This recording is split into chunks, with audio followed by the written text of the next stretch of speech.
ಎಲ್ಲರಿಗೂ ನವದಿಕ್ಸೂಚಿ ಅಕಾಡೆಮಿಗೆ ಸ್ವಾಗತ. ಫ್ರೆಂಡ್ಸ್, ನಾವು ಈ ಕ್ಲಾಸಲ್ಲಿ ಮೇ 2025 ಪ್ರಮುಖ ಪ್ರಚಲಿತ ಘಟನೆಗಳು ಅಂದರೆ ಕರೆಂಟ್ ಅಫೇರ್ಸ್ ಬಗ್ಗೆ ಡಿಸ್ಕಸ್ ಮಾಡೋಣ.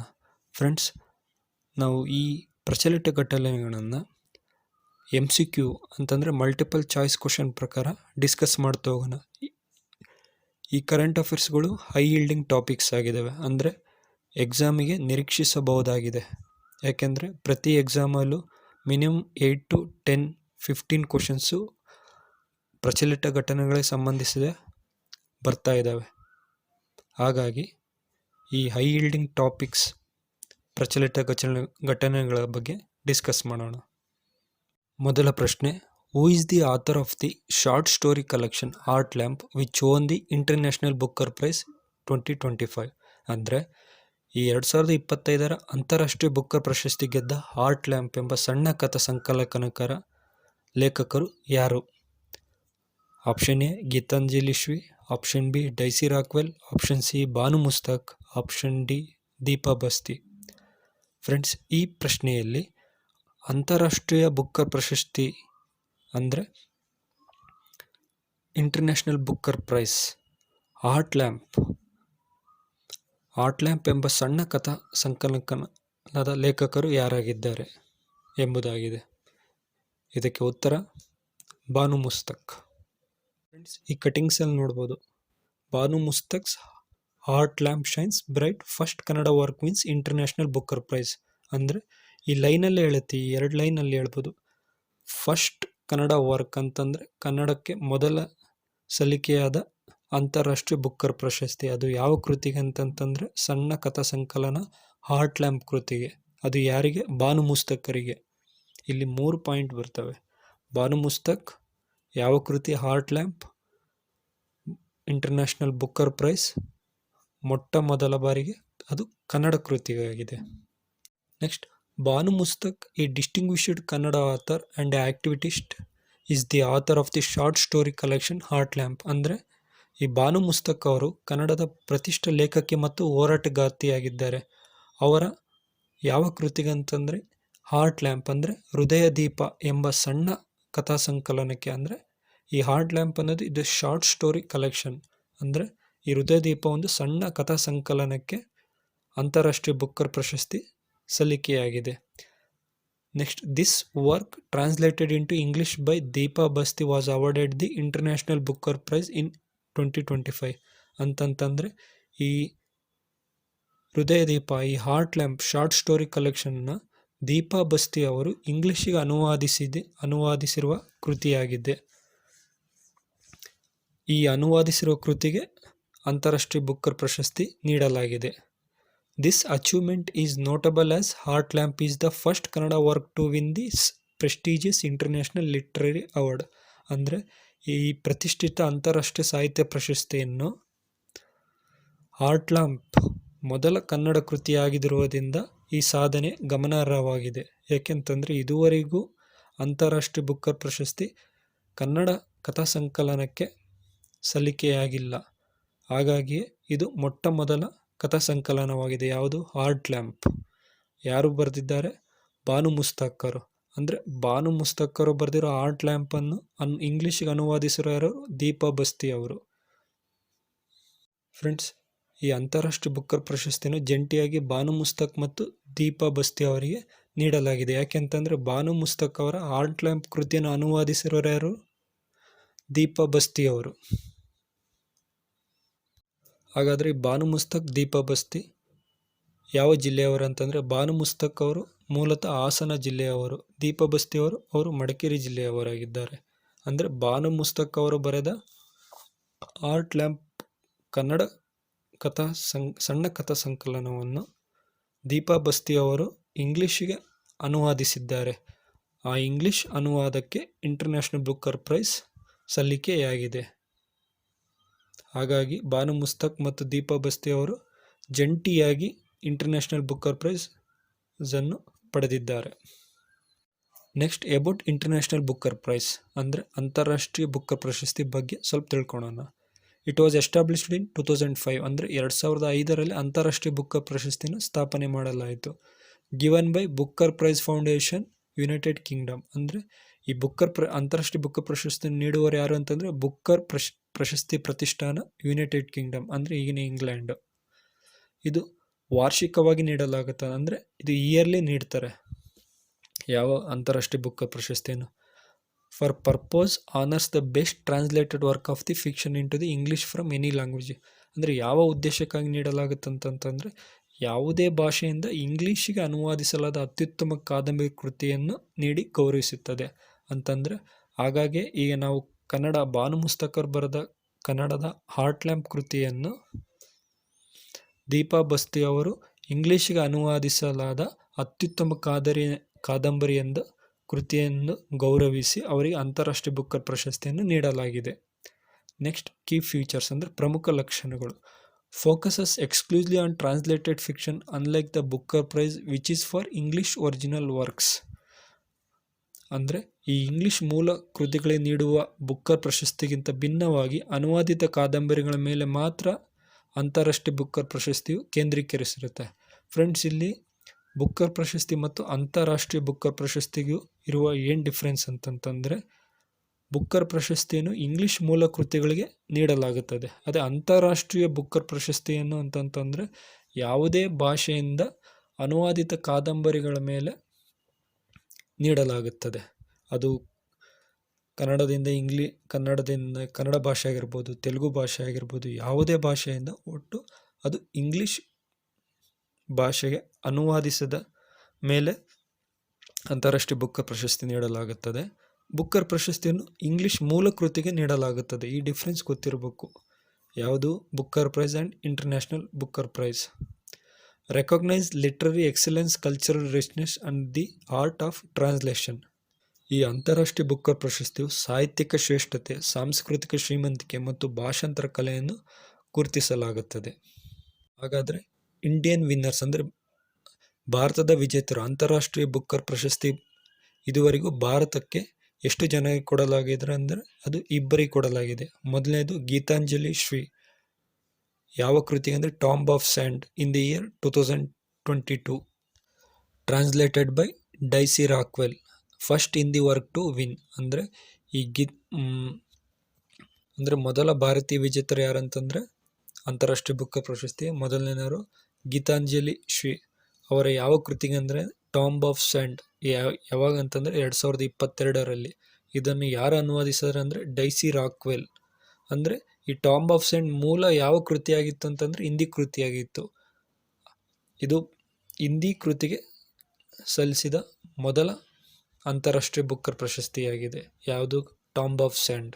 ನೆಕ್ಸ್ಟ್ ಎರಡನೇದು Banu Mushtaq, heart lamp 2025, translated by Deepa Bhasthi. First Kannada work to win. ಅಂದರೆ ಬಾನು ಮುಸ್ತಕರ್ ಬರೆದ ಹಾರ್ಟ್ ಲ್ಯಾಂಪ್ 2025ರ ಅಂತಾರಾಷ್ಟ್ರೀಯ ಬುಕ್ಕರ್ ಪ್ರಶಸ್ತಿಯು ಸಲ್ಲಿಕೆಯಾಗಿದೆ. ಈ ಹಾರ್ಟ್ ಲ್ಯಾಂಪನ್ನು ಯಾರು ಅನುವಾದಿಸಿದ್ದಾರೆ ಅಂದರೆ ದೀಪಾ ಬಸ್ತಿ. ಇದು ಕನ್ನಡಕ್ಕೆ ಗೆದ್ದ ಮೊದಲ ಅಂತಾರಾಷ್ಟ್ರೀಯ ಬುಕ್ಕರ್ ಪ್ರಶಸ್ತಿಯಾಗಿದೆ. ಫ್ರೆಂಡ್ಸ್, ಇವು ನೆನ್ಪಿಟ್ಕೋಬೇಕು. 2022ರಲ್ಲಿ Geetanjali Shree Tomb of Sand ಅಂದರೆ ಹಿಂದಿ ಕೃತಿಗೆ. 2025ರಲ್ಲಿ ಹಾರ್ಟ್ ಲ್ಯಾಂಪ್ ಬಾನು ಮುಸ್ತಕ್. ಯಾವುದಿದು ಕನ್ನಡ ಕೃತಿ. ಅದು ಅನುವಾದಿಸಿದವರು ಯಾರು? ದೀಪಾ ಬಸ್ತಿ ಅವರು. ಈ ಹಾರ್ಟ್ ಲ್ಯಾಂಪ್ ಕೃತಿ ಅಂದರೆ ಶಾರ್ಟ್ ಸ್ಟೋರಿ ಕಲೆಕ್ಷನ್ ಏನು ಹೇಳುತ್ತೆ ಅಂತಂತಂದರೆ, the heart lamp it is A collection of 12 short stories return between 1999 and 2023. ಅಂದರೆ ಈ 1990 ಮತ್ತು 2020ರ ನಡುವೆ ಬರೆದ 12 ಸಣ್ಣ ಕಥೆಗಳ ಸಂಕಲನವಾಗಿದೆ. ಯಾವುದು? Heart Lamp. Portraits the lives of the ordinary South Indian Muslim women dealing with patriarchy, faith, family and autonomy. ಅಂದರೆ ಪಿತೃಪ್ರಭುತ್ವ, ನಂಬಿಕೆ, ಕುಟುಂಬ ಮತ್ತು ಸ್ವಾಯತ್ತದೊಂದಿಗೆ ವ್ಯವಹರಿಸುವ ಸಾಮಾನ್ಯ ದಕ್ಷಿಣ ಭಾರತೀಯ ಮುಸ್ಲಿಂ ಮಹಿಳೆಯರ ಜೀವನವನ್ನು ಚಿತ್ರಿಸುತ್ತದೆ. ಕೇಳ್ತಾರೆ KPSC ಎಕ್ಸಾಮಲ್ಲಿ. ಈ ಅಂತಾರಾಷ್ಟ್ರೀಯ ಬುಕ್ಕರ್ ಪ್ರಶಸ್ತಿ ಹಾರ್ಟ್ ಲ್ಯಾಂಪು ಅದರ ಸಣ್ಣ ಕಥೆಗಳ ಸಂಕಲನ ಕುರಿತು ಯಾವುದರ ಬಗ್ಗೆ ಅಂತಲೂ ಕೇಳ್ಬೋದು.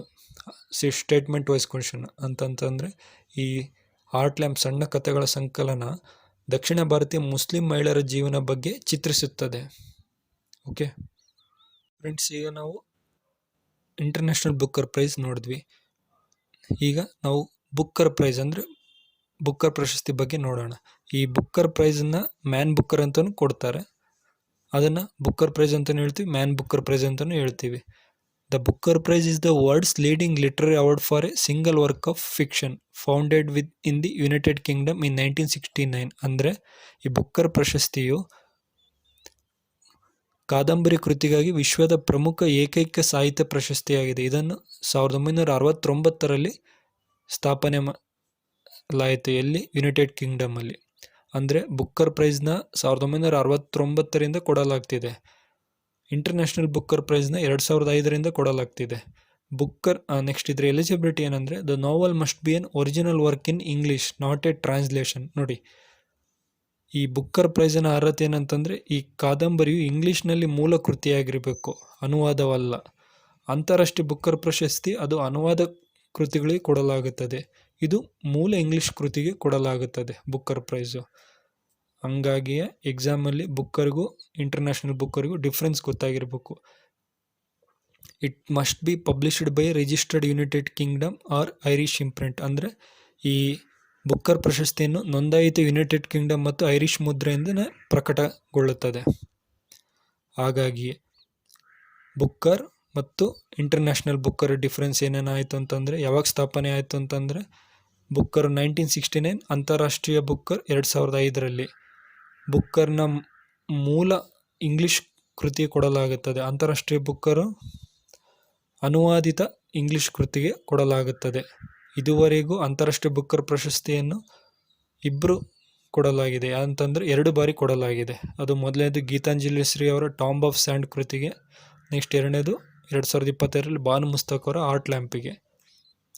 ಮತ್ತು ಬುಕ್ಕರ್ ಪ್ರಶಸ್ತಿ ಇದುವರೆಗೂ ಭಾರತದಲ್ಲಿ ಎಷ್ಟು ಜನಕ್ಕೆ ಸಲ್ಲಿಕೆ ಆಗಿದೆ ಅಂದರೆ ಅದು 5 ಜನ. ಇಲ್ಲಿ ನೋಡ್ಬೋದು ಫಿಗರಲ್ಲಿ. ಮೊದಲನೇದು VS ನೈಪಾಲ್, ಅವರು ಯಾವ ಕೃತಿಗೆ? ಇನ್ ಎ ಫ್ರೀ ಸ್ಟೇಟ್, ಅದು 1971ರಲ್ಲಿ. Arundhati Roy, the God of small things ಕೃತಿಗೆ 1981ರಲ್ಲಿ. ಸಲ್ಮಾನ್ ರಜ್ದಿ, ಮಿಡ್ನೈಟ್ಸ್ ಚಿಲ್ಡ್ರನ್ಸ್ ಕೃತಿಗೆ 1997ರಲ್ಲಿ. ಕಿರಣ್ ದೇಸಾಯಿ ಅವರ ಇನ್ಹೆರಿಟೆನ್ಸ್ ಆಫ್ ಲಾಸ್ 2006ರಲ್ಲಿ. ಅರವಿಂದ್ ಅಡಿಗರ ದ ವೈಟ್ ಟೈಗರ್ 2008ರಲ್ಲಿ ಬುಕ್ಕರ್ ಪ್ರಶಸ್ತಿಯನ್ನು ನೀಡಲಾಗಿದೆ. ಅಂದರೆ ಅಂತಾರಾಷ್ಟ್ರೀಯ ಬುಕ್ಕರ್ ಪ್ರಶಸ್ತಿ ಭಾರತಕ್ಕೆ 2 ಬಾರಿ ನೀಡಲಾಗಿದೆ ಮತ್ತು ಬುಕ್ಕರ್ ಪ್ರಶಸ್ತಿಯನ್ನು ಭಾರತಕ್ಕೆ 5 ಬಾರಿ ನೀಡಲಾಗಿದೆ. ಇವೆಲ್ಲ ಎಕ್ಸಾಮಲ್ಲಿ ಅಂತಂದರೆ ಈ ಇನ್ಹೆರಿಟೆನ್ಸ್ ಆಫ್ ಲಾಸ್ ಕೃತಿ, ದ ವೈಟ್ ಟೈಗರ್ ಯಾರು ಬರೆದಿದ್ದು? ಅರವಿಂದ್ ಅಡಿಗರ್ ಅಂತ ಕೇಳ್ತಾರೆ. ಇನ್ಹೆರಿಟೆನ್ಸ್ ಆಫ್ ಲಾಸ್ ಕೃತಿ ಬರೆದವರು ಅಂದರೆ Kiran Desai. Midnight children Salman Rushdie. PC ಕ್ವಶನಲ್ಲಂತೂ ಇವೆಲ್ಲ ರಿಪೀಟೆಡ್ ಬುಕ್ಸ್ ಆ್ಯಂಡ್ ಆಥರ್ಸ್ ಬಗ್ಗೆ. The God of small things ಯಾರಂದ್ರೆ ಅರುಂಧತಿ ರಾಯರವರು. ಹಾಗಾಗಿಯೇ ಬುಕ್ಕರ್ ಪ್ರಶಸ್ತಿ ಮತ್ತು ಅಂತಾರಾಷ್ಟ್ರೀಯ ಬುಕ್ಕರ್ ಪ್ರಶಸ್ತಿಗಳು ಅವು ಭಾರತಕ್ಕೆ ಸಲ್ಲಿಕೆಯಾಗಿದ್ದರೆ ಭಾಳ ಇಂಪಾರ್ಟೆಂಟಾಗಿ ಚೆನ್ನಾಗಿ ನೋಡ್ಕೋಬೇಕು. 2ನೇ question, what is the name of the India's first indigenous micro missile system design to counter the swarm drones? ಅಂದರೆ ಈ ಸಮೂಹ ಡ್ರೋನ್ಗಳನ್ನು ಎದುರಿಸಲು ವಿನ್ಯಾಸಗೊಳಿಸಲಾದ ಭಾರತದ ಮೊದಲ ಸ್ವದೇಶಿ ಸೂಕ್ಷ್ಮ ಕ್ಷಿಪಣಿ ವ್ಯವಸ್ಥೆಯ ಹೆಸರೇನು? Option A Agni, option B Vayu, option C Bhargavastra, option D Sarayu. Answer option C Bhargavastra. Friends, ಈಗ ಪೇಪರ್ ಕಟ್ಟಿಂಗಲ್ಲಿ ನೋಡ್ಬೋದು, ಇದು ಪ್ರಜಾವಾಣಿ ಪೇಪರ್ ಕಟ್ಟಿಂಗ್ ಆಗಿದೆ. ಭಾರತದ ಬತ್ತಳಿಕೆ ಹೊಸ ಭಾರ್ಗವಾಸ್ತ್ರ. ಡ್ರೋನ್ ಪ್ರತಿರೋಧಕ ವ್ಯವಸ್ಥೆ ಪರೀಕ್ಷೆ ಯಶಸ್ವಿ. ಪಾಕ್ ವಿರುದ್ಧ ಕಾರ್ಯಾಚರಣೆ ವೇಳೆ ತನ್ನ ಸೇನಾ ಶಕ್ತಿಯ ಮೂಲಕ ಜಗತ್ತಿನ ಗಮನ ಸೆಳೆದ ಭಾರತದ ಬತ್ತಳಿಕೆ ಭಾರ್ಗವಾಸ್ತ್ರ ಸೇರ್ಪಡೆಗೊಂಡಿದೆ. ಮೈಕ್ರೋ ರಾಕೆಟ್ಗಳು ಮತ್ತು ಕ್ಷಿಪಣಿಗಳಿಂದ ಸುಸಜ್ಜಿತವಾದ ಡ್ರೋನ್ ಪ್ರತಿರೋಧಕ ಆಯುಧ ಭಾರ್ಗವಾಸ್ತ್ರದ ಪ್ರಾಯೋಗಿಕ ಪರೀಕ್ಷೆಯಲ್ಲಿ ಭಾರತ ಬುಧವಾರ ಯಶಸ್ವಿಯಾಗಿದೆ. ಸರ್ಕಾರಿ ಸ್ವಾಮ್ಯದ ಸೋಲಾರ್ ಡಿಫೆನ್ಸ್ ಮತ್ತು ಏರೋಸ್ಪೇಸ್ ಲಿಮಿಟೆಡ್ ಸ್ಥಳೀಯವಾಗಿ ಅಭಿವೃದ್ಧಿಪಡಿಸಿರುವ ಕಡಿಮೆ ವೆಚ್ಚದ ಪ್ರತಿರಕ್ಷಣಾ ವ್ಯವಸ್ಥೆ ಇದಾಗಿದೆ. ನೆಕ್ಸ್ಟ್, ಹಾಗಾದರೆ ಈ ಭಾರ್ಗವಾಸ್ತ್ರ ಅಂದರೆ ಏನು? Bhargavastra, it was India has successfully tested the Bhargavastra, it's first micro missile system design to counter swarm drones. ಅಂದರೆ ಈ ಭಾರ್ಗವಾಸ್ತ್ರ ಅಂದರೆ ಭಾರತವು ಸಮೂಹ ಡ್ರೋನ್ಗಳನ್ನು ಎದುರಿಸಲು ವಿನ್ಯಾಸಗೊಳಿಸಲಾದ ತನ್ನ ಮೊದಲ ಸೂಕ್ಷ್ಮ ಕ್ಷಿಪಣಿ ವ್ಯವಸ್ಥೆ ಅಂದರೆ ಮೈಕ್ರೋ ಮಿಸೈಲ್ ಸಿಸ್ಟಮ್ ಆಗಿದೆ. ಅಂತಂತಂದರೆ ಸಮೂಹ ಡ್ರೋನ್ಗಳನ್ನು ಅಂತಂದರೆ ಈ ಡ್ರೋನ್ಗಳನ್ನು ಸಮೂಹ ಡ್ರೋನ್ಗಳು ಸ್ವಾರ್ಮ್ ಡ್ರೋನ್ಸ್ನ ಎದುರಿಸಲು ಭಾರ್ಗವಾಸ್ತ್ರ ಸೂಕ್ಷ್ಮ ಕ್ಷಿಪಣಿ ವ್ಯವಸ್ಥೆಯಾಗಿದೆ. ಇದನ್ನು ಯಶಸ್ವಿಯಾಗಿ ಪರೀಕ್ಷಿಸಲಾಗಿದೆ. It is India's first indigenous micro missile system design to take on the threat of swarm drones. ಅಂದರೆ ಈ ಭಾರ್ಗವಾಸ್ತ್ರವು ಭಾರತದ ಮೊದಲ ಸ್ಥಳೀಯ ಮೈಕ್ರೋ ಕ್ಷಿಪಣಿ ವ್ಯವಸ್ಥೆಯಾಗಿದ್ದು ಇದು ಸಮೂಹ ಡ್ರೋನ್ಗಳ ಬೆದರಿಕೆಯನ್ನು ಎದುರಿಸಲು ವಿನ್ಯಾಸಗೊಳಿಸಲಾಗಿದೆ. ಯಾಕಂತಂದರೆ ಈ ಡ್ರೋನ್ ಸ್ವಾರ್ಮ್ ಡ್ರೋನ್ಸ್ನ ಥ್ರೆಟ್ ಇಂದನೇ ಅದನ್ನು ಎದುರಿಸಲು ಈ ಭಾರ್ಗವಾಸ್ತ್ರವನ್ನು ಮೈಕ್ರೋ ಮಿಸೈಲ್ ಸಿಸ್ಟಮ್ ಅನ್ನು ವಿನ್ಯಾಸಗೊಳಿಸಲಾಗಿದೆ. Next, it was developed by the economic explosives limited. ಅಂದರೆ ಈ ಭಾರ್ಗವಾಸ್ತ್ರವನ್ನು ಯಾರು ಅಭಿವೃದ್ಧಿಪಡಿಸಿದ್ದಾರೆ ಅಂದರೆ ಎಕನಾಮಿಕ್ ಎಕ್ಸ್ಪ್ಲೋಸಿವ್ ಲಿಮಿಟೆಡ್ ಅಭಿವೃದ್ಧಿಪಡಿಸಿದೆ. ಇದರ ಟಾರ್ಗೆಟ್ ಅಂದರೆ ಇದರ ನಿಚ್ಚಳ ಗುರಿ ಏನು ಅಂತಂದರೆ it can quickly deploy on A mobile platform and it targets over 2.5 kilometre. ಅಂದರೆ ಇದು ಮೊಬೈಲ್ ಪ್ಲ್ಯಾಟ್ಫಾರ್ಮ್ನ ತ್ವರಿತವಾಗಿ ನಿಯೋಜಿಸಬಹುದು ಮತ್ತು 2.5 ಕಿಲೋಮೀಟರ್ಗಿಂತ ಹೆಚ್ಚಿನ ಗುರಿಗಳನ್ನು ಹೊಡೆಯಬಹುದಾಗಿದೆ. ಮತ್ತು ಇದರ design, it is design to operate in all terrains including high altitude areas to meet the specific requirements of the armed forces. ಅಂದರೆ ಇದನ್ನು ಯಾವ ರೀತಿ ವಿನ್ಯಾಸ ಮಾಡಲಾಗಿದೆ ಅಂದರೆ ಈ ಸಶಸ್ತ್ರ ಪಡೆಗಳ ನಿರ್ದಿಷ್ಟ ಅವಶ್ಯಕತೆಗಳನ್ನು ಪೂರೈಸಲು ಎತ್ತರದ ಪ್ರದೇಶಗಳು ಸೇರಿದಂತೆ ಎಲ್ಲ ಭೂಪ್ರದೇಶಗಳು ಕಾರ್ಯನಿರ್ವಹಿಸಲು ಈ ಭಾರ್ಗವಾಸ್ತ್ರವನ್ನು ವಿನ್ಯಾಸಗೊಳಿಸಲಾಗಿದೆ. ಅಂದರೆ ಇಲ್ಲಿ ಏನು ಇಂಪಾರ್ಟೆಂಟ್ ಅಂದರೆ ಇದನ್ನು ಯಾರು ಡೆವಲಪ್ಮೆಂಟ್ ಮಾಡಿದೆ ಅಂತಂದರೆ ಎಕನಾಮಿಕ್ ಎಕ್ಸ್ಪ್ಲೋಸಿವ್ಸ್ ಲಿಮಿಟೆಡ್. ಇದ್ರ ಟಾರ್ಗೆಟ್ ಎಷ್ಟು ಅಂತಂದರೆ 2.5 ಕಿಲೋಮೀಟರ್ಗಿಂತ ಹೆಚ್ಚಿನ ಗುರಿಗಳನ್ನು ಹೊಡೆಯಬಹುದಾಗಿದೆ. ಅಂದರೆ ಒಂದೇ ಬಾರಿಗೆ 64 ಮೈಕ್ರೋ ಮಿಸೈಲ್ಸ್ನ can be fired simultaneously. Next, ಮೂರನೇ ಪ್ರಶ್ನೆ, where was the 2025 Miss World pageant held. ಅಂದರೆ 2025 ವಿಶ್ವ ಸುಂದರಿ ಸ್ಪರ್ಧೆ ಎಲ್ಲಿ ನಡೆಯಿತು? Option A Bangkok Thailand, option B Hyderabad Bharat, option C London United Kingdom, option D Manila Philippines. Answer Hyderabad Bharat. Friends, ಈ ಮಿಸ್ ವರ್ಲ್ಡ್ 2025 ಭಾಳ ಇಂಪಾರ್ಟೆಂಟು. ಯಾಕೆಂದರೆ ಅದು ನಮ್ಮ ಭಾರತ ಹೈದರಾಬಾದಲ್ಲಿ ನಡೆದಿದೆ. ಹಾಗಾಗಿ ಇದು ಹೈ ಈಲ್ಡಿಂಗ್ ಟಾಪಿಕ್ ಆಗಿದೆ ಅಂತಂದರೆ ಪರೀಕ್ಷೆಯಲ್ಲಿ ನಿರೀಕ್ಷಿಸಬಹುದಾದ ಕರೆಂಟ್ ಅಫೇರ್ ಆಗಿದೆ. ಯಾವುದು ವಿಶ್ವ ಸುಂದರಿ ಸ್ಪರ್ಧೆ 2025. ಈ ಪೇಪರ್ ಕಟ್ಟಿಂಗಲ್ಲಿ ನೋಡ್ಬೋದು, the Opal Suchata Chuangsri of Thailand is the Miss World of 2025 ಅಂತಂದರೆ ಈ 2025 ಮಿಸ್ ವರ್ಲ್ಡ್ ಅಂದರೆ ಹೈದರಾಬಾದಲ್ಲಿ ನಡೆದ ಮಿಸ್ ವರ್ಲ್ಡ್ ವಿಶ್ವ ಸುಂದರಿ ಸ್ಪರ್ಧೆ 2025 ಯಾರು ವಿನ್ ಆಗಿದ್ದಾರೆ ಅಂದರೆ ಓಪಲ್ ಸುಚಿತಾ ಥೈಲ್ಯಾಂಡ್ ದೇಶದವರು ವಿನ್ ಆಗಿದ್ದಾರೆ. ಇದು ಎಷ್ಟನೇ ಆವೃತ್ತಿಯಾಗಿದೆ? ಇದು 72ನೇ ಆವೃತ್ತಿ. ಎಲ್ಲಿ ನಡೀತು ಅಂತಂದರೆ TX ಎಕ್ಸಿಬಿಷನ್ ಸೆಂಟರ್ ಹೈದರಾಬಾದಲ್ಲಿ. The Opal Suchata Chuangsri of Thailand was crowned Miss World 2025 during the grand finale of the 72nd Miss World pageant held at the HITEX exhibition centre in Hyderabad, Telangana on 31st May 2025. ಅಂದರೆ ಈ 2025 ಮೇ 30 ತೆಲಂಗಾಣದ ಹೈದರಾಬಾದ್ನಲ್ಲಿರುವ ಹೈಟೆಕ್ಸ್ ಪ್ರದರ್ಶನ ಕೇಂದ್ರದಲ್ಲಿ 72ನೇ ವಿಶ್ವ ಸುಂದರಿ ಸ್ಪರ್ಧೆ grand ಫಿನಾಲೆಯಲ್ಲಿ ಥೈಲ್ಯಾಂಡ್ನ opal Suchita ಚುಂಗಶ್ರೀ ಅವರು 2025 ವಿಶ್ವ ಸುಂದರಿ ಕಿರೀಟವನ್ನು ಪಡೆದರು. ಇಲ್ಲಿ ಏನು ಇಂಪಾರ್ಟೆಂಟ್ ಅಂತಂತಂದರೆ ಇದು ಎಲ್ಲಿ ನಡೀತು ಅಂತಂದರೆ ಹೈದರಾಬಾದ್ ತೆಲಂಗಾಣದಲ್ಲಿ. ಇದು ಎಷ್ಟನೇ ಆವೃತ್ತಿ ಅಂತಂದರೆ 72ನೇ ವಿಶ್ವ ಸುಂದರಿ ಸ್ಪರ್ಧೆಯಾಗಿದೆ. ಯಾರು ಗೆದ್ದರು ಅಂತಂತಂದರೆ ಯಾವ ದೇಶದವರು ಅಂದರೆ ಥೈಲ್ಯಾಂಡ್ ದೇಶನ ಓಪಲ್ ಸುಚಿತಾ ಚುವಾಂಗ್ಶ್ರೀ ಅವರಾಗಿದ್ದಾರೆ.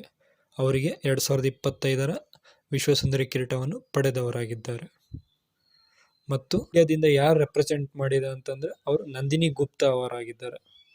ಫ್ರೆಂಡ್ಸ್, ಇಲ್ಲೇನು ಇಂಪಾರ್ಟೆಂಟ್ಸ್ ಅಂತಂದರೆ ಮಿಸ್ ವರ್ಲ್ಡ್ ಎಷ್ಟನೇ ಎಡಿಷನ್ ಅಂದರೆ 72nd ಅಂದರೆ ವಿಶ್ವ ಸುಂದರಿಯ 72ನೇ ಆವೃತ್ತಿ ಆಗಿದೆ. ವಿನ್ನರ್ ಯಾರಂದರೆ ಓಪಲ್ ಸುಚಿತಾ ಚುವಾಂಗ್ಶ್ರೀ ಅಂದರೆ ಥೈಲ್ಯಾಂಡ್ ದೇಶದವರು. ಯಾರು ವಿಜೇತರು? ಓಪಲ್ ಸುಚಿತಾ ಚುವಾಂಗ್ಶ್ರೀ ಥೈಲ್ಯಾಂಡ್ ದೇಶ. ಭಾರತದಿಂದ ಯಾರು ಪ್ರತಿನಿಧಿಸಿದಂದರೆ ನಂದಿನಿ ಗುಪ್ತಾ. ಇವರು ವಿಜೇತರಾಗಲಿಲ್ಲ, ಅಂದರೆ ಇವರು ಟಾಪ್ 20ಯಲ್ಲಿ ಸ್ಥಾನ ಗಿಟ್ಟಿಸಿಕೊಂಡ್ರು ಅಷ್ಟೇ. ಯಾರು? ನಂದಿನಿ ಗುಪ್ತಾ. ಮತ್ತು ಹೋಸ್ಟ್ ಕಂಟ್ರಿ ಯಾವುದಂದರೆ ಹೈದರಾಬಾದ್ ತೆಲಂಗಾಣ. ಅಂದರೆ ಆತಿಥ್ಯ ರಾಷ್ಟ್ರ ಯಾವುದಂದರೆ ಭಾರತದಲ್ಲಿ ಹೈದರಾಬಾದ್ ತೆಲಂಗಾಣ ರಾಜ್ಯವಾಗಿದೆ.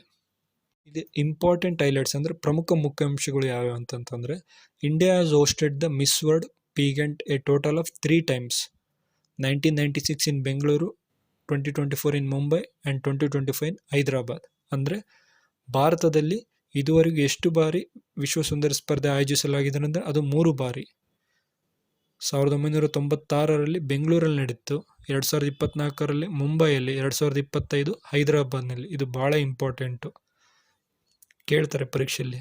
ಇದುವರೆಗೂ ಭಾರತದಲ್ಲಿ ವಿಶ್ವಸುಂದರಿ ಸ್ಪರ್ಧೆಯನ್ನು ಎಷ್ಟು ಬಾರಿ ಆಯೋಜಿಸಲಾಗಿದೆ ಅಂದರೆ ಅದು 3 ಬಾರಿ. ಎಲ್ಲೆಲ್ಲಿ ಅಂದರೆ ಬೆಂಗಳೂರು, ಮುಂಬೈ, ಹೈದರಾಬಾದಲ್ಲಿ. Next, actor Sonu Sood was honoured with the Miss World humanitarian award. ಅಂದರೆ ವಿಶ್ವಸುಂದರಿಯ ಮಾನವೀಯ ಪ್ರಶಸ್ತಿಯನ್ನು ಯಾರಿಗೆ ನೀಡಲಾಗಿತ್ತು ಅಂತಂತಂದರೆ ನಟ ಸೋನು ಸೂದ್ ಅವರಿಗೆ ವಿಶ್ವಸುಂದರಿ ಮಾನವೀಯ ಪ್ರಶಸ್ತಿಯನ್ನು ನೀಡಿ ಗೌರವಿಸಲಾಯಿತು. ಈ ಫಿಗರಲ್ಲಿ ವಿಶ್ವಸುಂದರಿ ಸ್ಪರ್ಧೆಗೆ ಭಾರತದಿಂದ ಪ್ರತಿನಿಧಿಸಿದ ನಂದಿನಿ ಗುಪ್ತಾ ಅವರು ಮೂಲತಃ ರಾಜಸ್ಥಾನ್ ರಾಜ್ಯದವರಾಗಿದ್ದಾರೆ, ಇಲ್ಲಿ ಕೋಟಾದಿಂದ. ಇವರು Femina miss India 2023, miss World 2025 top 20 ಲೀಸ್ಟಲ್ಲಿ ಇದ್ದರು. ಈ ಮಿಸ್ ವರ್ಲ್ಡ್ ಅಂದರೆ ವಿಶ್ವಸುಂದರಿ ಸ್ಪರ್ಧೆ 2025 ವೆನ್ಯೂ ಡೇಟು 31 ಮೇ 2025. ಎಲ್ಲಿ ನಡೀತು ಅಂತಂತಂದರೆ hitech exhibition centre, Hyderabad, Telangana, India. ಇದೆ ಅಂತಂದರೆ ಈ ವಿಶ್ವಸುಂದರಿ ಮಿಸ್ ವರ್ಲ್ಡ್ 2025 ಅಂದರೆ ಇದು ಭಾರತದಲ್ಲಿ ನಡೆದಿದೆ. ಹಾಗಾಗಿಯೇ ಇಲ್ಲಿ ಇದು ಪರೀಕ್ಷೆಗೆ ಎಕ್ಸ್ಪೆಕ್ಟ್ ಮಾಡಬಹುದಾದ ಕರೆಂಟ್ ಅಫೇರ್ಸ್ ಆಗಿದೆ. ನೆಕ್ಸ್ಟ್ 4ನೇ ಪ್ರಶ್ನೆ, over the recipients of the 58th Jnanpith award. ಅಂದರೆ 58ನೇ ಜ್ಞಾನಪೀಠ ಪ್ರಶಸ್ತಿಯನ್ನು ಪಡೆದವರು ಯಾರು? Option A Gulzar, option B Jagadguru ರಾಮಭದ್ರಾಚಾರ್ಯರು, ಆಪ್ಷನ್ ಸಿ 1 ಮತ್ತು 2, ಆಪ್ಷನ್ ಡಿ ಮೇಲಿನ ಯಾವುದೂ ಅಲ್ಲ. ಆನ್ಸರ್ ಆಪ್ಷನ್ ಸಿ 1 ಮತ್ತು 2.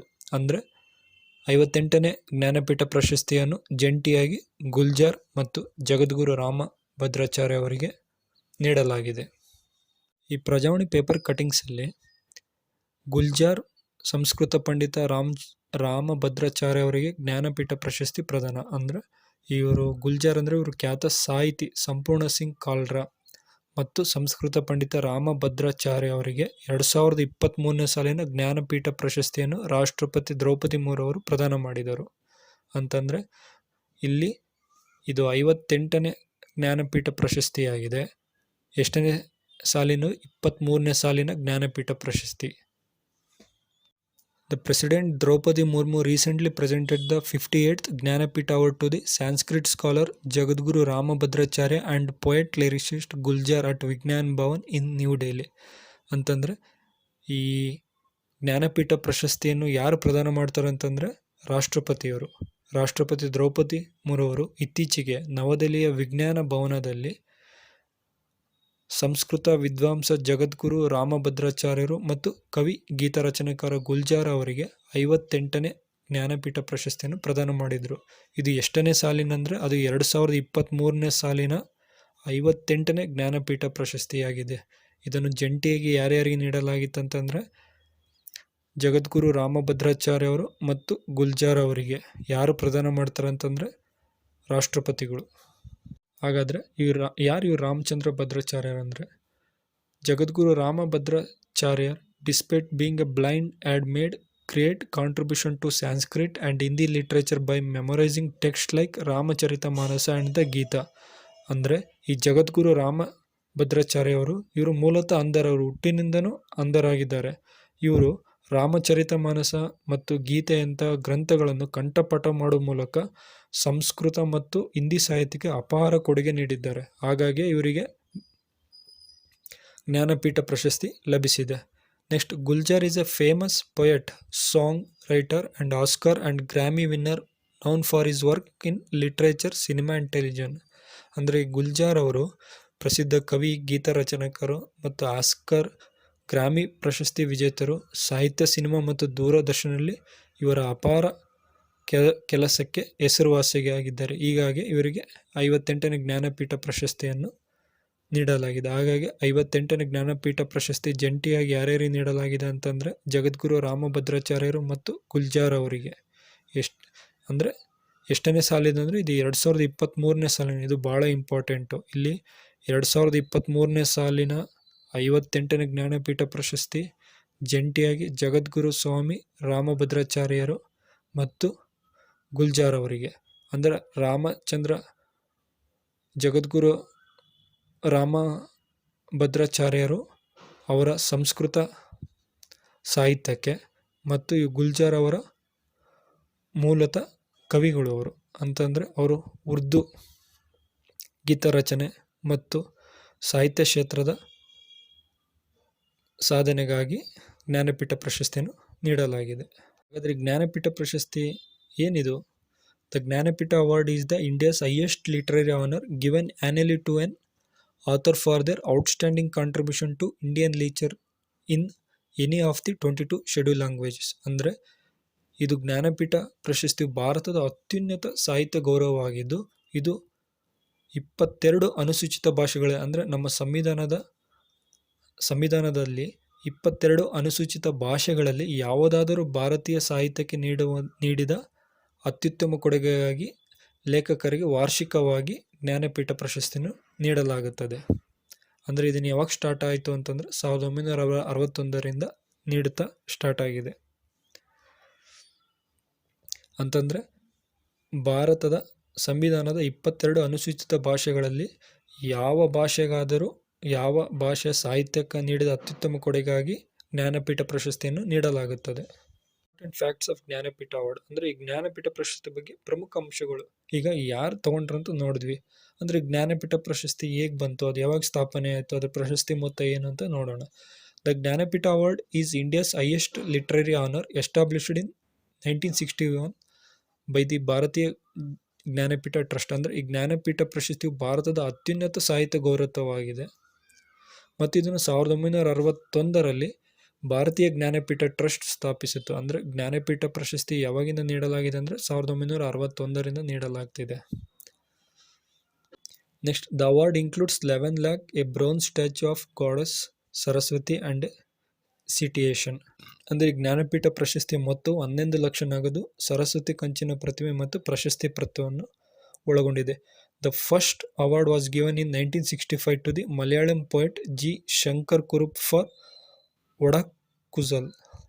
ಜ್ಞಾನಪೀಠ ಪ್ರಶಸ್ತಿ ಮೊಟ್ಟ ಮೊದಲ ಬಾರಿ ಯಾರಿಗೆ ನೀಡಲಾಗಿತ್ತು ಅಂತಂದರೆ ಅದು ಮಲಯಾಳಂ ಕವಿಯಾದ ಜಿ ಶಂಕರ್ ಕುರುಪ್ ಅವರಿಗೆ. ಯಾವ ಕೃತಿಗೆ ಅಂದರೆ ಒಡಕುಳಲ್ಗೆ ನೀಡಿದ ಒಳಕುಳಲ್ ಸಾಹಿತ್ಯಕ್ಕಾಗಿ 1965ರಲ್ಲಿ ಮಲಯಾಳಂ ಕವಿಯಾದ ಜಿ ಶಂಕರ್ ಕುರುಪ್ ಅವರಿಗೆ ಮೊಟ್ಟ ಮೊದಲ ಜ್ಞಾನಪೀಠ ಪ್ರಶಸ್ತಿಯನ್ನು ನೀಡಲಾಯಿತು. ಈ ಫಿಗರಲ್ಲಿ ನೋಡ್ಬೋದಾಗಿದೆ. 1965ರಲ್ಲಿ ಮೊಟ್ಟ ಮೊದಲ ಜ್ಞಾನಪೀಠ ಪ್ರಶಸ್ತಿಯನ್ನು ಯಾರಿಗೆ ನೀಡಲಾಯಿತು ಅಂದರೆ ಮಲಯಾಳಂ ಪೋಯೆಟ್ ಜಿ ಶಂಕರ್ ಕುರುಪ್ ಅವರಿಗೆ. ಮತ್ತು 2022ನೇ ಸಾಲಿನ 57ನೇ ಜ್ಞಾನಪೀಠ ಪ್ರಶಸ್ತಿಯನ್ನು ಯಾರಿಗೆ ನೀಡಲಾಯಿತು? ದಾಮೋದರ್ ಮೌಜ್ ಅಂದರೆ ಗೋವಾ ರಿಟರ್ ಫಾರ್ ಕೊಂಕಣಿ ಸಾಹಿತ್ಯಕ್ಕೆ. ಈಗ 2023ನೇ ಸಾಲಿನ 58ನೇ ಜ್ಞಾನಪೀಠ ಪ್ರಶಸ್ತಿ ಜಂಟಿಯಾಗಿ ಯಾರು? ಜಗದ್ಗುರು ಸ್ವಾಮಿ ರಾಮಭದ್ರಾಚಾರ್ಯ ಮತ್ತು ಗುಲ್ಜಾರ್ ಅವರಿಗೆ ನೀಡಲಾಗಿದೆ. ಮತ್ತು 2024ನೇ ಸಾಲಿನ 59ನೇ ಜ್ಞಾನಪೀಠ ಅವಾರ್ಡ್ ಯಾರಿಗೆ ನೀಡಲಾಗಿದೆ? ವಿನೋದ್ ಕುಮಾರ್ ಶುಕ್ಲಾ. ಇವರು ಹಿಂದಿ ರೈಟರ್ ಆಗಿದ್ದಾರೆ. ಅಂದರೆ ಹಿಂದಿ ಸಾಹಿತ್ಯ ಸಾಧನೆಗೆ ಇವರು ಮೂಲತಃ ಛತ್ತೀಸ್ಗಢ ರಾಜ್ಯದವರಾಗಿದ್ದಾರೆ. ಹಾಗಾಗಿ ಇದು ಛತ್ತೀಸ್ಗಢ ರಾಜ್ಯಕ್ಕೆ ಮೊಟ್ಟ ಮೊದಲ ಜ್ಞಾನಪೀಠ ಪ್ರಶಸ್ತಿಯಾಗಿದೆ. ಯಾರದು? ವಿನೋದ್ ಕುಮಾರ್ ಶುಕ್ಲಾ. ಅಂದರೆ 2024ನೇ ಸಾಲಿನ 59ನೇ ಜ್ಞಾನಪೀಠ ಪ್ರಶಸ್ತಿ ಯಾರಿಗೆ ಸಲ್ಲಿದೆ ಅಂದರೆ ವಿನೋದ್ ಕುಮಾರ್ ಶುಕ್ಲಾ, ಮೂಲತಃ ಛತ್ತೀಸ್ಗಢ ರಾಜ್ಯದವರು. ಅವರ ಹಿಂದಿ ಸಾಹಿತ್ಯ ಕೊಡುಗೆಗೆ ಜ್ಞಾನಪೀಠ ಪ್ರಶಸ್ತಿ ಕನ್ನಡಿಗರು ಯಾರ್ಯಾರು ಅಂತಂತಂದರೆ ಭಾಳ ಇಂಪಾರ್ಟು. ಅವರು ಯಾವ ಕೃತಿ, ಯಾವ ವರ್ಷ ಮತ್ತು ಯಾರು ಅನ್ನೋದು ಕೇಳಿದ್ದಾರೆ. KPSC KE ಎಕ್ಸಾಮ್ಸಲ್ಲಿ ಎಲ್ಲದರಲ್ಲೂ ಕೇಳಿದ್ದಾರೆ. ಜ್ಞಾನಪೀಠ ಪ್ರಶಸ್ತಿಗಳು ಪಡೆದ ಕನ್ನಡಿಗರು ಯಾರ್ಯಾರು ಅಂದರೆ ಮೊಟ್ಟ ಮೊದಲ ಬಾರಿ ಕನ್ನಡದ ಕುವೆಂಪು ಅವರಿಗೆ 1967ರಲ್ಲಿ ಶ್ರೀ ರಾಮಾಯಣ ದರ್ಶನಂ ಕೃತಿಗೆ. ಎರಡನೇರಂದರೆ ದಾರಾ ಬೇಂದ್ರೆ ಅವರಿಗೆ 1973ರಲ್ಲಿ ಯಾವ ಕೃತಿ? ನಾಲ್ಕು ತಂತಿ. ಮೂರನೇವರು ಶಿವರಾಮ್ ಕಾರಂತ್ 1977ರಲ್ಲಿ ಮೂಕಜ್ಜಿಯ ಕನಸುಗಳ ಕೃತಿಗೆ. ಮಾಸ್ತಿ ವೆಂಕಟೇಶ್ ಅಯ್ಯಂಗಾರ್ ಯಾವ ವರ್ಷದಲ್ಲಿ ಅಂದರೆ 1983ರಲ್ಲಿ ಇವರ ಚಿಕ್ಕ ವೀರ್ಯ ರಾಜೇಂದ್ರ ಗ್ರಂಥಕ್ಕೆ. ನೆಕ್ಸ್ಟ್ 5ನೇರಂದರೆ ವಿ.ಕೃ. ಗೋಕಾಕ್ ಯಾವ ವರ್ಷದಲ್ಲಿ? 1990ರಲ್ಲಿ. ಇವರ ಕೊಡುಗೆ ಯಾವುದಂತಂದರೆ ಭಾರತ ಸಿಂಧು ರಶ್ಮ ಕೃತಿಗೆ. ನೆಕ್ಸ್ಟ್ 6ನೇರಂದರೆ U.R. ಅನಂತಮೂರ್ತಿ ಅವರು 1994ರಲ್ಲಿ ಇವರ ಕನ್ನಡ ಸಾಹಿತ್ಯದ ಸಮಗ್ರ ಸಂಸ್ಕಾರಕ್ಕೆ ನೀಡಲಾಗಿದೆ. ನೆಕ್ಸ್ಟ್ 7ನೇರು ಗಿರೀಶ್ ಕಾರ್ನಾಡ್ 1998ರಲ್ಲಿ ಇವರು ಸಮಗ್ರ ಸಾಹಿತ್ಯಕ್ಕೆ ಮತ್ತು ನಾಟಕದ ಕೊಡುಗೆಗಳಿಗೆ ನೀಡಲಾಗಿದೆ. ಎಂಟನೇರು ಚಂದ್ರಶೇಖರ್ ಕಂಬಾರ್ 2010ರಲ್ಲಿ. ಇವರ ಕನ್ನಡ ಸಾಹಿತ್ಯದ ಸಮಗ್ರ ಕೊಡುಗೆಗಾಗಿ ಕನ್ನಡಕ್ಕೆ ಒಟ್ಟು 8 ಜ್ಞಾನಪೀಠ ಪ್ರಶಸ್ತಿಗಳು ಸಲ್ಲಿವೆ. ನೆಕ್ಸ್ಟ್ 5ನೇ ಪ್ರಶ್ನೆ, who has been appointed as the 52nd chief justice of India? ಅಂದರೆ ಭಾರತದ 52ನೇ ಮುಖ್ಯ ನ್ಯಾಯಮೂರ್ತಿಯಾಗಿ ಯಾರು ನೇಮಕಗೊಂಡಿದ್ದಾರೆ? ಆಪ್ಷನ್ ಎ ನ್ಯಾಯಮೂರ್ತಿ ಸಂಜಯ್ ಕಿಶನ್ ಕೌಲ್, ಆಪ್ಷನ್ ಬಿ ನ್ಯಾಯಮೂರ್ತಿ ಸಂಜೀವ್ ಖನ್ನಾ, ಆಪ್ಷನ್ ಸಿ ನ್ಯಾಯಮೂರ್ತಿ ಭೂಷಣ್ ರಾಮಕೃಷ್ಣ ಗವಾಯ್, ಆಪ್ಷನ್ ಡಿ ನ್ಯಾಯಮೂರ್ತಿ Abhay S Oka. Answer option C ನ್ಯಾಯಮೂರ್ತಿ ಭೂಷಣ್ ರಾಮಕೃಷ್ಣ ಗವಾಯ್. ಈ ಪ್ರಜಾವಾಣಿ ಪೇಪರ್ ಕಟಿಂಗಲ್ಲಿ ನೋಡ್ಬೋದಾಗಿದೆ. ನ್ಯಾಯಮೂರ್ತಿ ಗವಾಯ್ 52ನೇ ಚೀಫ್ ಜಸ್ಟಿಸ್ ಆಫ್ ಇಂಡಿಯಾ, ಭಾರತದ 52ನೇ ಮುಖ್ಯ ನ್ಯಾಯಮೂರ್ತಿಯಾಗಿ CJI ಪ್ರಮಾಣವಚನ ಸ್ವೀಕರಿಸಿದ ನ್ಯಾಯಮೂರ್ತಿ ಭೂಷಣ್ ರಾಮಕೃಷ್ಣ ಗವಾಯ್. ಇವರು 300ಕ್ಕೂ ಹೆಚ್ಚು ತೀರ್ಪು ನೀಡಿದ್ದು, ಅದರಲ್ಲೂ ಬುಲ್ಡೋಜರ್ ತೀರ್ಪು ತುಂಬ ಗಮನಾರ್ಹವಾಗಿದೆ. ಅಲ್ಲದೆ ನ್ಯಾಯಮೂರ್ತಿ ಗವಾಯ್ ಅವರು ಅಧಿಕಾರ ವಹಿಸಿಕೊಂಡ ಮೊದಲ ಬೌದ್ಧ ಧರ್ಮೀಯ ಮತ್ತು 2ನೇ ದಲಿತ ಸಮುದಾಯ ನ್ಯಾಯಮೂರ್ತಿ ಎಂಬ ಹೆಗ್ಗಳಿಕೆ ಪಾತ್ರರಾಗಿದ್ದಾರೆ. ಇವರು ಮೂಲತಃ ಮಹಾರಾಷ್ಟ್ರ ಮೂಲದವರಾಗಿದ್ದಾರೆ. ಈ ಚೀಫ್ ಜಸ್ಟಿಸ್ ಆಫ್ ಇಂಡಿಯಾಗೆ ಪ್ರಮಾಣ ವಚನವನ್ನು ಯಾರು ಬೋಧಿಸ್ತಾರೆ ಅಂತಂದರೆ ರಾಷ್ಟ್ರಪತಿಗಳು. ಹಾಗಾಗಿ ರಾಷ್ಟ್ರಪತಿ ದ್ರೌಪದಿ ಮುರ್ಮು ಅವರು ನ್ಯಾಯಮೂರ್ತಿ ಗವಾಯ್ ಅವರಿಗೆ ಪ್ರಮಾಣ ವಚನ ಬೋಧಿಸುತ್ತಿದ್ದಾರೆ. Justice BR Gavai was sworn as 52nd chief justice of India on May 14, 2025 by president Droupadi Murmu at Rashtrapati Bhavan. ಅಂದರೆ ನ್ಯಾಯಮೂರ್ತಿ BR ಗವಾಯ್ ಅವರು May 14, 2025 ರಾಷ್ಟ್ರಪತಿ ಭವನದಲ್ಲಿ ರಾಷ್ಟ್ರಪತಿ ದ್ರೌಪದಿ ಮುರ್ಮು ಅವರಿಂದ ಭಾರತದ 52ನೇ ಮುಖ್ಯ ನ್ಯಾಯಮೂರ್ತಿಯಾಗಿ ಪ್ರಮಾಣ ವಚನ ಸ್ವೀಕರಿಸುತ್ತಾರೆ. ಅಂದರೆ ಇಲ್ಲಿ ಏನು ಇಂಪಾರ್ಟೆಂಟ್ ಅಂತಂದರೆ ಇವರು ಭಾರತದ 52ನೇ ಮುಖ್ಯ ನ್ಯಾಯಮೂರ್ತಿ ಮತ್ತು ಇವರಿಗೆ ಪ್ರಮಾಣ ವಚನ ಯಾರು ಬೋಧಿಸ್ತಾರೆ ಅಂದರೆ ರಾಷ್ಟ್ರಪತಿಗಳು. The article 124 subclass 2 of the constitution gowns the appointment of chief justice and judges of the supreme court. ಅಂದರೆ ಸಂವಿಧಾನದ 124ನೇ ವಿಧಿಯಡಿಯಲ್ಲಿ ಸುಪ್ರೀಂ ಕೋರ್ಟ್ನ ಮುಖ್ಯ ನ್ಯಾಯಾಧೀಶರು ಮತ್ತು ನ್ಯಾಯಾಧೀಶರ ನೇಮಕಾತಿಯನ್ನು ನಿರ್ದೇಶಿಸಲಾಗುತ್ತದೆ. Next, the president of India appoints the chief justice of India based on the recommendation of the outgoing chief justice of India following seniority convention. ಅಂದರೆ ನಮ್ಮ ಸಂವಿಧಾನದಲ್ಲಿ ಹೇಗಿದೆ ಅಂತಂದರೆ ಈ ನಿರ್ಗಮಿತ ಚೀಫ್ ಜಸ್ಟಿಸ್ ಆಫ್ ಇಂಡಿಯಾ ಶಿಫಾರಸಿನ ಆಧಾರದ ಮೇಲೆ ಭಾರತದ ರಾಷ್ಟ್ರಪತಿಗಳು ಅವರ ಸೇವೆ ಹಿರಿತನ ಸಂಪ್ರದಾಯವನ್ನು ಅನುಸರಿಸಿ ಚೀಫ್ ಜಸ್ಟಿಸ್ ಆಫ್ ಇಂಡಿಯಾ ಅವರನ್ನು ನೇಮಿಸುತ್ತಾರೆ. ಹಾಗಾಗಿಯೇ 52ನೇ ಚೀಫ್ ಜಸ್ಟಿಸ್ ಆಗಿ ಜಸ್ಟಿಸ್ BR ಗವಾಯ್ ಅವರು ಅಧಿಕಾರ ಸ್ವೀಕರಿಸಿದ್ದಾರೆ.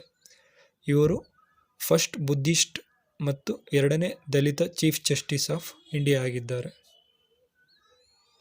ಹಾಗಾದರೆ ಈಗ 52ನೇ chief justice of India BR Gavai ಆಗಿದ್ದಾರೆ. ಹಾಗಾದರೆ ಇದರ ಹಿಂದಿನ ಚೀಫ್ ಜಸ್ಟಿಸ್ ಆಫ್ ಇಂಡಿಯಾ ಯಾರ್ಯಾರಾಗಿದ್ದರು ಅದನ್ನು ಕೇಳ್ತಾರೆ.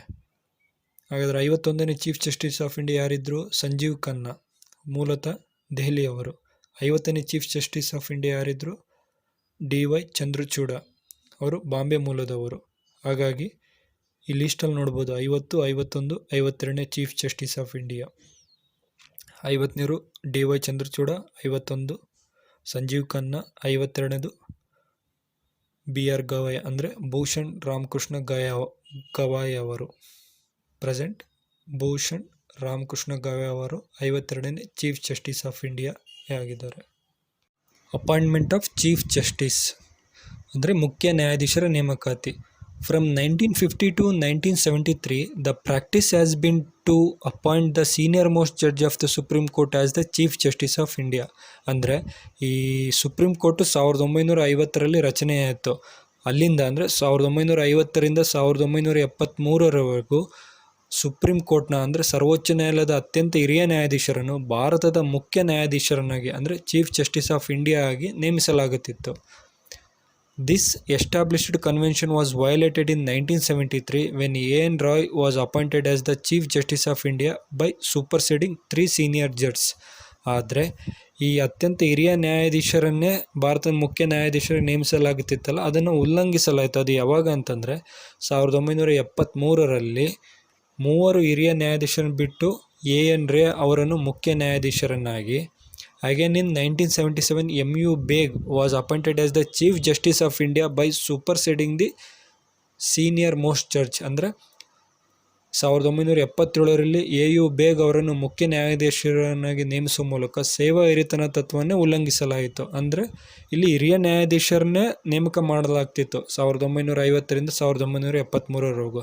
ಆದರೆ 1973ರಲ್ಲಿ ಮತ್ತು 1977ರಲ್ಲಿ ಏನಾಗುತ್ತೆ ಅಂತಂದರೆ ಅಲ್ಲಿ ಹಿರಿಯ ನ್ಯಾಯಾಧೀಶರನ್ನು ಬಿಟ್ಟು ಎ.ಎನ್. ರೈ ಮತ್ತು ಎಂ.ಯು. ಬೇಗ್ ಅವರನ್ನು ಮುಖ್ಯ ನ್ಯಾಯಾಧೀಶರ ನೇಮಿಸುವ ಮೂಲಕ ಸೇವಾ ಹಿರಿತನ ತತ್ವವನ್ನು ಉಲ್ಲಂಘಿಸಲಾಗಿತ್ತು.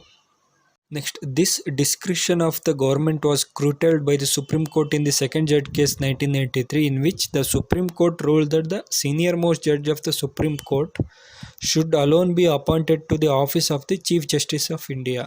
ಅಂದರೆ ಈ ಎರಡನೇ ನ್ಯಾಯಾಧೀಶರ ಪ್ರಕರಣ 1993ರಲ್ಲಿ ಅತ್ಯಂತ ಹಿರಿಯರ ನ್ಯಾಯಾಧೀಶರನ್ನು ಮಾತ್ರ ಮುಖ್ಯ ನ್ಯಾಯಾಧೀಶ ನೇಮಿಸಬೇಕೆಂದು ಅಭಿಪ್ರಾಯಪಟ್ಟ ಸುಪ್ರೀಂ ಕೋರ್ಟ್ ಸರ್ಕಾರದ ಈ ವಿವೇಚನಾ ಅಧಿಕಾರವನ್ನು ಮೊಟಕುಗೊಳಿಸುತ್ತದೆ. ಯಾಕಂತಂದರೆ ಈ 1973 ಮತ್ತು 1977ರಲ್ಲಿ ಎ.ಎನ್. ರೈ ಮತ್ತು ಎಂ.ಯು. ಬೇಗ್ ಅವರನ್ನು ಮುಖ್ಯ ನ್ಯಾಯಾಧೀಶರನ್ನಾಗಿ ನೇಮಿಸ್ತಾರೆ. ಅಲ್ಲಿ ಹಿರಿಯ ನ್ಯಾಯಾಧೀಶರಿಟ್ಟರೂ ಸೇವಾ ಹಿರಿತನ ತತ್ವವನ್ನು ಉಲ್ಲಂಘಿಸಿ ಅವರನ್ನು ನೇಮಿಸಲಾಗಿತ್ತು. ಹಾಗಾಗಿ ಈ ಕೇಂದ್ರ ಸರ್ಕಾರದ ವಿವೇಚನಾ ಅಧಿಕಾರವನ್ನು ಸುಪ್ರೀಂ ಕೋರ್ಟು ಈ ಎರಡನೇ ಮುಖ್ಯ ನ್ಯಾಯಾಧೀಶರ ಪ್ರಕರಣ 1993ರಲ್ಲಿ ಅತ್ಯಂತ ಹಿರಿಯ ನ್ಯಾಯಾಧೀಶರನ್ನು ಮಾತ್ರ ಮುಖ್ಯ ನ್ಯಾಯಾಧೀಶರನ್ನಾಗಿ ನೇಮಿಸಬೇಕೆಂದು ಅಭಿಪ್ರಾಯಪಟ್ಟು ಸರ್ಕಾರದ ಈ ವಿವೇಚನಾಧಿಕಾರವನ್ನು ಸುಪ್ರೀಂ ಕೋರ್ಟ್ ಮೊಟಕುಗೊಳಿಸಿದೆ. Next, qualification, oath and salaries. ಅಂದರೆ ನ್ಯಾಯಾಧೀಶರ ಅರ್ಹತೆಗಳು, ಪ್ರಮಾಣ ವಚನ ಮತ್ತು ವೇತನಗಳು. ಇದರಲ್ಲಿ ಫಸ್ಟ್ ಒಂದು ಕ್ವಾಲಿಫಿಕೇಷನ್ ಆಫ್ ಜಡ್ಜಸ್ ಅಂದರೆ ನ್ಯಾಯಾಧೀಶರ ಅರ್ಹತೆಗಳು. A person to be appointment as a judges of the supreme court should have the following qualification. ಅಂದರೆ ಈ ಸುಪ್ರೀಂ ಕೋರ್ಟ್ನ ನ್ಯಾಯಾಧೀಶರಾಗಿ ನೇಮಕಗೊಳ್ಳುವ ವ್ಯಕ್ತಿಯು ಈ ಕೆಳಗಿನ ಅರ್ಹತೆಗಳನ್ನು ಹೊಂದಿರಬೇಕು. ಅವು ಯಾವ್ಯಾವು ಅಂತಂದರೆ, ಮೊದಲನೇದು, ಈ should be A citizen of India. ಅಂದರೆ ಅವರು ಭಾರತದ ಪ್ರಜೆ ಆಗಿರಬೇಕು. ನೆಕ್ಸ್ಟ್, ಎರಡನೇ ಕ್ವಾಲಿಫಿಕೇಷನ್ನು, ಈ should have been a judge of A high court for 5 years. ಅಂದರೆ ಅವರು 5 ವರ್ಷಗಳ ಕಾಲ ಉಚ್ಚ ನ್ಯಾಯಾಲಯದಲ್ಲಿ ನ್ಯಾಯಾಧೀಶರಾಗಿ ಸೇವೆ ಸಲ್ಲಿಸಿರಬೇಕು. ಅಂದರೆ ಯಾರು ಸುಪ್ರೀಂ ಕೋರ್ಟ್ನ ನ್ಯಾಯಾಧೀಶರಾಗಲು ಅರ್ಹತೆ ಅಂತಂತಂದರೆ ಅವರು 5 ವರ್ಷಗಳ ಕಾಲ ಯಾವುದೇ ಉಚ್ಚ ನ್ಯಾಯಾಲಯದಲ್ಲಿ ನ್ಯಾಯಾಧೀಶರಾಗಿ ಸೇವೆ ಸಲ್ಲಿಸಿರಬೇಕು. Next, he should have been advocate of high court for 10 years. ಅಂದರೆ ಅವರು 10 ವರ್ಷಗಳ ಕಾಲ ಉಚ್ಚ ನ್ಯಾಯಾಲಯದಲ್ಲಿ ವಕೀಲರಾಗಿ ಸೇವೆ ಸಲ್ಲಿಸಿರಬೇಕು. ಇದು ಭಾಳ ಇಂಪಾರ್ಟೆಂಟು. ಈಗ ಸುಪ್ರೀಂ ಕೋರ್ಟ್ನ ನ್ಯಾಯಾಧೀಶರಾಗುವ ಅರ್ಹತೆಗಳು ಯಾವ್ಯಾವ ಅಂತ ಅನಾಲಿಟಿಕಲ್ ಕ್ವಶನ್ಸಲ್ಲಿ ಕೇಳಿದ್ದಾರೆ ಎಕ್ಸಾಮ್ಸಲ್ಲಿ. ಅಂದರೆ ಮೊದಲನೇ ಅರ್ಹತೆ, ಅವರು 5 ವರ್ಷಗಳ ಕಾಲ ಉಚ್ಚ ನ್ಯಾಯಾಲಯ ಅಂದರೆ ಹೈಕೋರ್ಟ್ನಲ್ಲಿ ನ್ಯಾಯಾಧೀಶರಾಗಿ ಸೇವೆ ಸಲ್ಲಿಸಿರಬೇಕು, ಅಥವಾ 10 ವರ್ಷಗಳ ಕಾಲ ಉಚ್ಚ ನ್ಯಾಯಾಲಯದಲ್ಲಿ ವಕೀಲರಾಗಿ ಸೇವೆ ಸಲ್ಲಿಸಿರಬೇಕು. ಇಲ್ಲಿ ನ್ಯಾಯಾಧೀಶರಾಗಿ 5 ವರ್ಷ ಸೇವೆ ಸಲ್ಲಿಸಬೇಕು. ಇಲ್ಲ ಅಂತಂತಂದರೆ ವಕೀಲರಾಗಿ 10 ವರ್ಷಗಳ ಕಾಲ ಸೇವೆ ಸಲ್ಲಿಸಿದ್ದರೆ ಅವರು ಸುಪ್ರೀಂ ಕೋರ್ಟ್ನ ನ್ಯಾಯಾಧೀಶರಾಗಲು ಎಲಿಜಿಬಲ್ಲು. ಕೇಳಿದ್ದಾರೆ ಎಕ್ಸಾಮ್ಸಲ್ಲಿ. Next, he should be a distinguished jurist in the opinion of the president. ಅವರು ರಾಷ್ಟ್ರಾಧ್ಯಕ್ಷರ ದೃಷ್ಟಿಯಲ್ಲಿ ಉತ್ತಮ ನ್ಯಾಯ ಪಂಡಿತರಾಗಿರಬೇಕು. From the above it is clear that the constitution has not prescribed a minimum age for the appointment as a judge of the supreme court. ಅಂದರೆ ಈ supreme ಕೋರ್ಟ್ನ ನ್ಯಾಯಮೂರ್ತಿಯಾಗಿ ನೇಮಕಗೊಳ್ಳಲು ಕನಿಷ್ಠ ವಯಸ್ಸನ್ನು ಸಂವಿಧಾನವು ನಿಗದಿಪಡಿಸಿಲ್ಲ ಎಂಬುದು ಮೇಲಿನವುಗಳಿಂದ ಸ್ಪಷ್ಟವಾಗುತ್ತದೆ. ಅಂತಂದರೆ ಗನಿಷ್ಠ ವಯಸ್ಸಿದೆ ಸುಪ್ರೀಂ ಕೋರ್ಟ್ನ ನ್ಯಾಯಮೂರ್ತಿಯಲ್ಲಿ. ಗನಿಷ್ಠ ವಯಸ್ಸು ಅಂತಂತಂದರೆ 65 ವರ್ಷಕ್ಕೆ ಅವ್ರು ರಿಟೈರ್ಮೆಂಟ್ ಆಗುತ್ತೆ. ಆದರೆ ಕನಿಷ್ಠ ವಯಸ್ಸನ್ನು ಸಂವಿಧಾನ ನಿಗದಿಪಡಿಸಿಲ್ಲ. ರಾಷ್ಟ್ರಪತಿಗಳಿಗೆ ನಿಗದಿಪಡಿಸಿದೆ, ಉಪರಾಷ್ಟ್ರಪತಿ, ಪ್ರಧಾನಮಂತ್ರಿ, ಮುಖ್ಯಮಂತ್ರಿ ಅವರಿಗೆಲ್ಲ ಕನಿಷ್ಠ ವಯಸ್ಸನ್ನು ನಿಗದಿಪಡಿಸಿದೆ. ಸುಪ್ರೀಂ ಕೋರ್ಟ್ನ ನ್ಯಾಯಮೂರ್ತಿಯಾಗಿ ನೇಮಕಗೊಳ್ಳಲು ಕನಿಷ್ಠ ವಯಸ್ಸನ್ನು ಸಂವಿಧಾನ ನಿಗದಿಪಡಿಸಿಲ್ಲ. ಇಲ್ಲೇನು ಭಾಳ ಇಂಪಾರ್ಟೆಂಟ್ ಅಂತಂದರೆ ಈ ನ್ಯಾಯಾಧೀಶರ ಅರ್ಹತೆಗಳು, ಅಂದರೆ ಸುಪ್ರೀಂ ಕೋರ್ಟ್ನ ನ್ಯಾಯಾಧೀಶರ ಅರ್ಹತೆಗಳು 2 ಭಾಳ ಇಂಪಾರ್ಟೆಂಟು. ಅಂದರೆ ಅವರು 5 ವರ್ಷಗಳ ಕಾಲ ಹೈಕೋರ್ಟಲ್ಲಿ ನ್ಯಾಯಾಧೀಶರಾಗಿ ಸೇವೆ ಸಲ್ಲಿಸಿರಬೇಕು, ಅಥವಾ 10 ವರ್ಷಗಳ ಕಾಲ ಹೈಕೋರ್ಟಲ್ಲಿ ವಕೀಲರಾಗಿ ಸೇವೆ ಸಲ್ಲಿಸಿರಬೇಕು. ಭಾಳ ಇಂಪಾರ್ಟೆಂಟು, ಕೇಳಿದ್ದಾರೆ ಎಕ್ಸಾಮಲ್ಲಿ. ನೆಕ್ಸ್ಟ್, ಸೆಕೆಂಡ್ ಒನ್, ಓತ್ ಆರ್ ಅಫರ್ಮೇಷನ್. ಅಂದರೆ ಪ್ರಮಾಣ ವಚನ ಅಥವಾ ಪ್ರತಿಜ್ಞಾವಿಧಿ. ಅಂದರೆ ಸುಪ್ರೀಂ ಕೋರ್ಟ್ ಜಡ್ಜಿಗೆ ಯಾರು ಪ್ರತಿಜ್ಞಾವಿಧಿ ಅಥವಾ ಪ್ರಮಾಣ ವಚನ ಬೋಧಿಸುತ್ತಾರೆ. A person appointed as a judge of the supreme court before entering upon his office has to make and subscribe an oath or affirmation before the president or some person appointed by him for this purpose. ಅಂದರೆ ಇಲ್ಲಿ ಸರ್ವೋಚ್ಚ ನ್ಯಾಯಾಲಯದ ಮುಖ್ಯ ನ್ಯಾಯಮೂರ್ತಿಗಳಿಗೆ ಪ್ರಮಾಣ ವಚನ ಅಥವಾ ಪ್ರತಿಜ್ಞಾವಿಧಿಯನ್ನು ಯಾರು ಬೋಧಿಸುತ್ತಾರೆ ಅಂತಂದರೆ ರಾಷ್ಟ್ರಪತಿಗಳು. ಅಂದರೆ ರಾಷ್ಟ್ರಪತಿಗಳ ಸಮ್ಮುಖದಲ್ಲಿ ಪ್ರಮಾಣ ವಚನ ಸ್ವೀಕರಿಸಬೇಕು. ಇಲ್ಲ ರಾಷ್ಟ್ರಪತಿಗಳು ಅವರು ಇರಲಿಲ್ಲದ ಅನುಪಸ್ಥಿತಿಯಲ್ಲಿ ರಾಷ್ಟ್ರಪತಿಯವರಿಂದ ನೇಮಕವಾದ ಇತರ ವ್ಯಕ್ತಿ ಸಮ್ಮುಖದಲ್ಲಿ ಪ್ರಮಾಣ ವಚನವನ್ನು ಸ್ವೀಕರಿಸ್ತದೆ ಯಾರು? ಸರ್ವೋಚ್ಚ ನ್ಯಾಯಾಲಯದ ನ್ಯಾಯಾಧೀಶರು. ಹಾಗಾಗಿ ಈ ಪ್ರಮಾಣ ವಚನ ಪ್ರತಿಜ್ಞಾ ವಿಧಿ ಇದು ಇಂಪಾರ್ಟೆಂಟು. ಯಾಕೆಂದರೆ ಇಲ್ಲಿ ಯಾರಿಗೆ ಬೋಧಿಸ್ತಾರೆ ಅಂತಂದರೆ, ಈಗ ಪ್ರೆಸಿಡೆಂಟ್ ಆಫ್ ಇಂಡಿಯಾ ಅಂದರೆ ಭಾರತದ ರಾಷ್ಟ್ರಪತಿಗಳು ಯಾರ್ಯಾರಿಗೆ ಪ್ರಮಾಣ ವಚನ ಬೋಧಿಸುತ್ತಾರೆ ಅಂತಂದರೆ, ಸುಪ್ರೀಂ ಕೋರ್ಟ್ನ ನ್ಯಾಯಮೂರ್ತಿಗಳಿಗೆ, CAGಗೆ ಮತ್ತು ಉಪರಾಷ್ಟ್ರಪತಿಗಳಿಗೆ ಮತ್ತು ಪಾರ್ಲಿಮೆಂಟ್ ಮೆಂಬರ್ಸಿಗೆ ಮತ್ತು ಕೇಂದ್ರ ಮಂತ್ರಿಗಳಿಗೆ ರಾಷ್ಟ್ರಪತಿಗಳು ಪ್ರಮಾಣ ವಚನ ಬೋಧಿಸುತ್ತಾರೆ. ರಾಷ್ಟ್ರಪತಿಗಳಿಗೆ ಯಾರು ಪ್ರಮಾಣ ವಚನ ಬೋಧಿಸುತ್ತಾರೆ ಅಂತಂದರೆ ಸುಪ್ರೀಂ ಕೋರ್ಟ್ನ ಮುಖ್ಯ ನ್ಯಾಯಮೂರ್ತಿಗಳು ಪ್ರಮಾಣ ವಚನವನ್ನು ಬೋಧಿಸುತ್ತಾರೆ. ಇದು ಭಾಳ ಇಂಪಾರ್ಟೆಂಟು, ನೆನಪಲ್ಲಿಟ್ಕೋಬೇಕು ಯಾರು ಪ್ರಮಾಣ ವಚನವನ್ನು ಬೋಧಿಸುತ್ತಾರೆ ಅಂತ. ನೆಕ್ಸ್ಟ್ ಟೆನ್ಯೂರ್ ಆ್ಯಂಡ್ ರಿಮೂವಲ್ ಅಂದರೆ ಅಧಿಕಾರಾವಧಿ ಮತ್ತು ಪದಚ್ಯುತಿ. ಅಂದರೆ ಸುಪ್ರೀಂ ಕೋರ್ಟ್ ನ್ಯಾಯಮೂರ್ತಿಗಳ ಅಧಿಕಾರಾವಧಿ ಮತ್ತು ಪದಚ್ಯುತಿಗಳು. ಇದರಲ್ಲಿ ಮೊದಲನೇದು ಟೆನ್ಯೂರ್ ಆಫ್ ಜಡ್ಜಸ್ ಅಂದರೆ ನ್ಯಾಯಾಧೀಶರ ಅಧಿಕಾರಾವಧಿ. The constitution has not fixed the tenure of a judge of the supreme court. ಅಂದರೆ ನಮ್ಮ ಭಾರತದ ಸಂವಿಧಾನವು ಸುಪ್ರೀಂ ಕೋರ್ಟ್ನ ಅಥವಾ ಸರ್ವೋಚ್ಚ ನ್ಯಾಯಾಧೀಶರ ಅಧಿಕಾರಾವಧಿಯನ್ನು ನಿಗದಿಪಡಿಸಿಲ್ಲ. ಅಂದರೆ ಇಲ್ಲಿ ಅಧಿಕಾರಾವಧಿ ನಿಗದಿಪಡಿಸಿಲ್ಲ ಅಂತಂತಂದರೆ, ಈಗ ಪ್ರಧಾನಮಂತ್ರಿಗಳಾದರೆ ಅವರ 5 ವರ್ಷ ಅಧಿಕಾರಾವಧಿ ಇದೆ. ಪ್ರೆಸಿಡೆಂಟ್ ಅಂದರೆ ರಾಷ್ಟ್ರಪತಿಗಳು, ಉಪರಾಷ್ಟ್ರಪತಿಗಳು ಆದರೆ ಅವರ 5 ವರ್ಷ ಅಧಿಕಾರಾವಧಿ ಇರುತ್ತೆ. ಅದೇ ರೀತಿ ಸುಪ್ರೀಂ ಕೋರ್ಟ್ನ ನ್ಯಾಯಾಧೀಶರಿಗೆ ಸಂವಿಧಾನದಲ್ಲಿ ಅಧಿಕಾರಾವಧಿಯನ್ನು ನಿಗದಿಪಡಿಸಿಲ್ಲ. However it makes the following 3 provisions in this regard. ಅಂದರೆ ಈಗ ಸುಪ್ರೀಂ ಕೋರ್ಟ್ನ ನ್ಯಾಯಾಧೀಶರ ಅಧಿಕಾರಾವಧಿಯನ್ನು ಸಂವಿಧಾನ ನಿಗದಿಪಡಿಸಿಲ್ಲ. ಆದರೆ ಈ ನಿಟ್ಟಿನಲ್ಲಿ ಈ ಕೆಳಗಿನ 3 ನಿಬಂಧನೆಗಳನ್ನು ಮಾಡುತ್ತದೆ. ಅವು ಯಾವ್ಯಾವು ಅಂತಂದರೆ, ಫಸ್ಟ್ ಒನ್, ಈ ಹೋಲ್ಡ್ಸ್ ಆಫೀಸ್ ಅಂಟಿಲ್ ಈ ಅಟೆನ್ಸ್ ದ ಏಜ್ ಆಫ್ 65 ಇಯರ್ಸ್. ಅಂದರೆ ಸುಪ್ರೀಂ ಕೋರ್ಟ್ನ ನ್ಯಾಯಮೂರ್ತಿಗಳು 65 ವರ್ಷಗಳವರೆಗೂ ಅಧಿಕಾರದಲ್ಲಿರುತ್ತಾರೆ. ಅಂದರೆ ಅವರ ನಿವೃತ್ತಿಯನ್ನು 65 ವರ್ಷಗಳಿಗೆ ನಿಗದಿಪಡಿಸಿದೆ. ಅಂದರೆ ಇದರಲ್ಲಿ ಇನ್ನೊಂದು ಇಂಪಾರ್ಟೆಂಟ್ ಅಂದರೆ ಇವ್ರಿಗೆ ಕನಿಷ್ಠ ವಯೋಮಿತಿಯನ್ನು ನಿಗದಿಪಡಿಸಿಲ್ಲ. ಈಗ ಭಾರತದ ರಾಷ್ಟ್ರಪತಿಗಳಿಗೆ, ಪ್ರಧಾನಮಂತ್ರಿಗೆ ಕನಿಷ್ಠ ವಯಸ್ಸು ನಿಗದಿಪಡಿಸಿದೆ, 35 ವರ್ಷ, 25 ವರ್ಷ. ಆ ರೀತಿ ಸುಪ್ರೀಂ ಕೋರ್ಟ್ ನ್ಯಾಯಮೂರ್ತಿಗಳಿಗೆ ಕನಿಷ್ಠ ಅಧಿಕಾರಾವಧಿಯನ್ನು ನಿಗದಿಪಡಿಸಿಲ್ಲ. ಅಂದರೆ ಇವ್ರಿಗೆ ಗರಿಷ್ಠ ಅಂತಂದರೆ ಅವರು 65 ವರ್ಷಗಳವರೆಗೆ ಅಧಿಕಾರದಲ್ಲಿರ್ತಾರೆ. ಅಂದರೆ 65 ವರ್ಷಗಳ ನಂತರ ಅವ್ರು ನಿವೃತ್ತಿ ಹೊಂದುತ್ತಾರೆ. ನೆಕ್ಸ್ಟ್ ಎರಡನೇದು, he can resign his office by writing to the president. ಅಂದರೆ ಇವರು ನಿವೃತ್ತಿ ಹೊಂದಕ್ಕಿಂತ ಮುಂಚಿತವಾಗಿ ಇವರು ರಾಷ್ಟ್ರಪತಿಗಳಿಗೆ ಲಿಖಿತ ರಾಜೀನಾಮೆ ಸಲ್ಲಿಸಬಹುದು. ಈ ಲೈನ್ ಇಂಪಾರ್ಟೆಂಟ್. ಯಾರಿಗೆ ರಾಜೀನಾಮೆ ಕೊಡ್ತಾರೆ ಅಂತ. ಈಗ ರಾಷ್ಟ್ರಪತಿಗಳು ಯಾರಿಗೆ ಕೊಡ್ತಾರೆ? ಉಪರಾಷ್ಟ್ರಪತಿಗಳು ಕೊಡ್ತಾರೆ. ಉಪರಾಷ್ಟ್ರಪತಿಗಳು ರಾಷ್ಟ್ರಪತಿಗಳು ಕೊಡ್ತಾರೆ. ಸಂಸತ್ ಸದಸ್ಯರೆಲ್ಲ ರಾಷ್ಟ್ರಪತಿಗಳಿಗೆ ಕೊಡ್ತಾರೆ. ಇಲ್ಲಿ ಸುಪ್ರೀಂ ಕೋರ್ಟ್ ನ್ಯಾಯಮೂರ್ತಿಗಳೆಲ್ಲ ರಾಷ್ಟ್ರಪತಿಗೆ ರಾಜೀನಾಮೆ ಕೊಡ್ತಾರೆ. ಈ ಪ್ರಮಾಣ ವಚನ ರಾಜೀನಾಮೆಗಳು ಯಾರ್ಯಾರಿಗೆ ಕೊಡ್ತಾರೆ ಅನ್ನೋದು ಇಂಪಾರ್ಟೆಂಟ್ ಇದು. ಹಾಗಾಗಿ ಈಗ ಅಧಿಕಾರಾವಧಿಗಿಂತ ಮುಂಚಿತಗೆ ಇವರು ನಿವೃತ್ತಿ ಹೊಂದಕ್ಕಿಂತ ಮುಂಚಿತವಾಗಿಯೂ ಸುಪ್ರೀಂ ಕೋರ್ಟ್ ನ್ಯಾಯಮೂರ್ತಿಗಳು ರಾಷ್ಟ್ರಪತಿಗಳಿಗೆ ಲಿಖಿತ ರಾಜೀನಾಮೆ ಸಲ್ಲಿಸಬಹುದು. ನೆಕ್ಸ್ಟ್ ಥರ್ಡ್ ಒನ್, ಈ can be removed from his office by the president on the recommendation of the parliament. ಅಂದರೆ ಈ ಸುಪ್ರೀಂ ಕೋರ್ಟ್ ನ್ಯಾಯಮೂರ್ತಿಗಳನ್ನು ಅವರನ್ನು ಅಧಿಕಾರದಿಂದ ಪದಚ್ಯುತಗೊಳಿಸಬಹುದಾಗಿದೆ.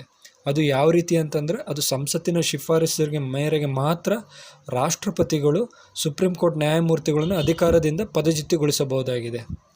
ಇದೂ ಅಷ್ಟೇ ಇಂಪಾರ್ಟೆಂಟು.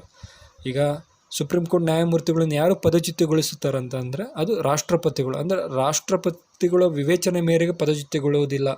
ಅದು ಸಂಸತ್ತಿನ ಶಿಫಾರಸಿನ ಮೇರೆಗೆ ರಾಷ್ಟ್ರಪತಿಗಳು ಸುಪ್ರೀಂ ಕೋರ್ಟ್ ನ್ಯಾಯಮೂರ್ತಿಗಳನ್ನು ಪದಚ್ಯುತಗೊಳಿಸಬಹುದಾಗಿದೆ. Next second one, removal of judges. ಅಂದರೆ ನ್ಯಾಯಾಧೀಶರ ಪದಚ್ಯುತಿ. ಅಂದರೆ ಈ ಸುಪ್ರೀಂ ಕೋರ್ಟ್ನ ನ್ಯಾಯಾಧೀಶರನ್ನು ಯಾವ ರೀತಿ ಪದಚ್ಯುತಿ ಮಾಡ್ತಾರೆ ಅಂತಂದರೆ, A judge of A supreme court can be removed from his office by on order of the president. ಅಂದರೆ ಸುಪ್ರೀಂ ಕೋರ್ಟ್ನ ನ್ಯಾಯಮೂರ್ತಿಗಳನ್ನು ರಾಷ್ಟ್ರಪತಿಗಳ ಆದೇಶದ ಮೇರೆಗೆ ಪದಚ್ಯುತಿಗೊಳಿಸಬಹುದಾಗಿದೆ. ಅಂದರೆ ಇಲ್ಲಿ ಸುಪ್ರೀಂ ಕೋರ್ಟ್ ನ್ಯಾಯಮೂರ್ತಿಗಳು ನೇಮಕ ಮಾಡುವವರು ರಾಷ್ಟ್ರಪತಿಗಳೇ, ಅವರನ್ನು ಪದಚ್ಯುತಿಗೊಳಿಸುವವರು ರಾಷ್ಟ್ರಪತಿಗಳೇ. The president can issue the removal order only after an address by parliament has been presented to him in the same session of for such removal. ಅಂದರೆ ಈ ರಾಷ್ಟ್ರಪತಿಗಳು ತಮ್ಮ ವಿವೇಚನೆ ಮೇರೆಗೆ ಸುಪ್ರೀಂ ಕೋರ್ಟ್ ನ್ಯಾಯಾಧೀಶರನ್ನು ಪದಚ್ಯುತಿಗೊಳಿಸುವಂತಿಲ್ಲ. ಇಲ್ಲಿ ರಾಷ್ಟ್ರಪತಿಗಳು ಸಂಸತ್ತಿನ ಶಿಫಾರಸಿಗೆ ಮೇರೆಗೆ, ಅಂದರೆ ಲೋಕಸಭೆ ಮತ್ತು ರಾಜ್ಯಸಭೆಗಳ ಶಿಫಾರಸಿನ ಮೇರೆಗೆ ಮಾತ್ರ ಸುಪ್ರೀಂ ಕೋರ್ಟ್ ನ್ಯಾಯಾಧೀಶರನ್ನು ರಾಷ್ಟ್ರಪತಿಗಳು ಪದಚ್ಯುತಗೊಳಿಸಬಹುದಾಗಿದೆ. The addresses must be supported by a special majority of each house of parliament. The grounds of removal are to proved misbehavior or incapacity. ಆದರೆ ಈ ಸುಪ್ರೀಂ ಕೋರ್ಟ್ ನ್ಯಾಯಾಧೀಶರ ಪದಚ್ಯುತ ಸಂಬಂಧ ಈ ಸಂಸತ್ತು ಅಂತಂದರೆ ರಾಜ್ಯಸಭಾ ಮತ್ತು ಲೋಕಸಭಾ ಸದನಗಳು ತಮ್ಮ ವಿಶೇಷ ಬಹುಮತದಿಂದ ಪದಚ್ಯುತ ನಿರ್ಣಯವನ್ನು ಅಂಗೀಕರಿಸಬೇಕು. ಈ ಸಾಬೀತಾದ ದುರ್ವರ್ತನೆ ಅಥವಾ ಅಸಮರ್ಥತೆ ಎರಡೂ ಆಧಾರದ ಮೇಲೆ ಪದಚ್ಯುತಗೊಳಿಸಬಹುದಾಗಿದೆ. ಅಂದರೆ ಈ ಸುಪ್ರೀಂ ಕೋರ್ಟ್ ನ್ಯಾಯಾಧೀಶರ ದುರ್ವರ್ತನೆ ಅವರ ಅಥವಾ ಅಸಮರ್ಥತೆ ಆ ಪೊಸಿಷನಿಗೆ ನ್ಯಾಯಮೂರ್ತಿಗಳ ಸ್ಥಾನಕ್ಕೆ ಅವರ ಅಸಮರ್ಥತೆಯಿಂದ ಅಥವಾ ದುರ್ವರ್ತನೆ ಎಂಬ ಎರಡು ಆಧಾರದ ಮೇಲೆ ಸುಪ್ರೀಂ ಕೋರ್ಟ್ ನ್ಯಾಯಮೂರ್ತಿಗಳನ್ನು ಪದಚ್ಯುತಗೊಳಿಸಬಹುದಾಗಿದೆ. ಅದು ಯಾವ ರೀತಿ ಅಂತಂದರೆ ಸಂಸತ್ತಿನ ಉಭಯ ಸದನಗಳ ವಿಶೇಷ ಬಹುಮತದ ನಿರ್ಣಯದಿಂದ ರಾಷ್ಟ್ರಪತಿಗಳು ಪದಚ್ಯುತಿಗೊಳಿಸಬಹುದಾಗಿದೆ. Thanks for watching this video. Please like, comment and share this video. ಇದೇ ರೀತಿ ಗುಡ್ ಕಂಟೆಂಟ್ ವೀಡಿಯೋಸಿಗೆ ನಿಮ್ಮ ಸಹಕಾರ ನಮಗೆ ಅಗತ್ಯವಾಗಿದೆ.